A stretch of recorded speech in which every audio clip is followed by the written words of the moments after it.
Ladies and gentlemen, I'm Prepper Dave. This is Welcome to the Apocalypse. This is episode 5 tonight, and we can just call this my State of the Apocalypse address. You are all thirsty for a cup of knowledge from me, and I'll get on with that in just a moment. It seems that the powers that be are relaxing their stranglehold on our constitutional freedoms. Soon we will be trickling back into a mundane experience. As true preppers, we never abandon our survival mindset in favor of a comfortable ignorance. Ignorance is bliss, but death is a motherfucker. With that being said, we move forward with practice and preparation, knowing that peace is a fickle goddess. We can't allow ourselves to be hypnotized.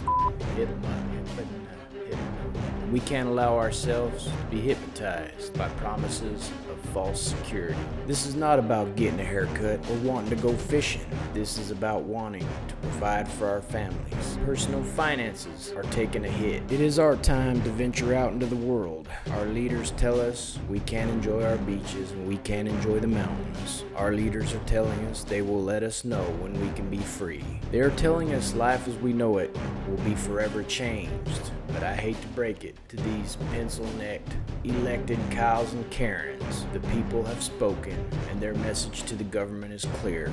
You have no power here. I'm not going to sit idle while Americans are being arrested and fined for leaving their homes, trying to preserve their mental health and their marriages. And I'll be damned if I'm going to sit idle while some politician tells me how my life has changed. Anyone who says bullshit like that has no grasp on the strength of the American spirit. If you feel the best course of action for you is to continue to stay at home, continue to do so. For me, the quarantine is over. And don't worry, Karen, you and Kyle can stay in your house as long as you want and spoon on your pile of Angel Soft. I'm not gonna come in your house, and I'm not gonna touch your shit. I will not get you sick. A wise man once said, "We are not descended from fearful men," and I am not a fearful man. But enough of this serious bullshit. Let's answer some questions from some of Prepper Dave's faithful followers. Jason C. asks, should we be concerned about a potential food shortage? What's the matter, Jason? Farmers aren't taking care of you? Sounds like you've suckled at the teat of factory farming far too long. You have to take responsibility for your own nourishment. Maybe it's time you go out back, knock down your she shed, and dive into some agriculture. If you need some advice on what to grow, might I suggest you grow a pair of nuts, walnuts and almonds. What do you think I was going to say, Jason? It might be a good idea if you start a co-op with other micro farmers in your area, so you can trade crops amongst yourselves. Might I also suggest you keep a variety of livestock on hand. That way you can always have an ample supply of fresh meat, eggs, and milk. Dustin S. asks, I still want to know what we do if we are forced into a Thunderdome. Thunderdome? Sounds like college. That's why I didn't go to college. I still want to know what we do if we are forced into a Thunderdome scenario. My sparring skills are less than subpar. Well, Dusty, you have two choices. A, continue being a or B, sharpen your skills. I know that learning the deadly arts can be time consuming. What you need to do is fake it till you make it. There are a couple ways you can strike fear into the hearts of potential enemies while you're becoming proficient in the martial arts. Number 1, you need to refer to yourself in the third person. That shit scares people. Every badass in history has done so. Napoleon, Genghis Khan, Fonzie, Alf, the Incredible Hulk, and don't forget old Prepper Dave.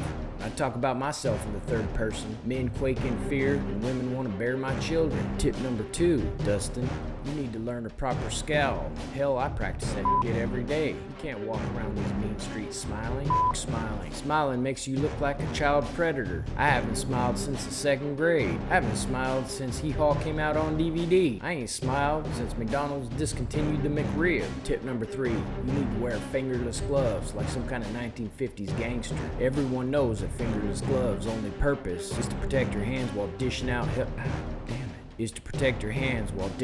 heaping helpings and knuckle sandwiches. Joshua D. asks, do I need to train with Cobra Kai? I wish I could give you a good answer, Josh, but I don't even know what Cobra Kai is. That sounds like something a hippie orders at Starbucks.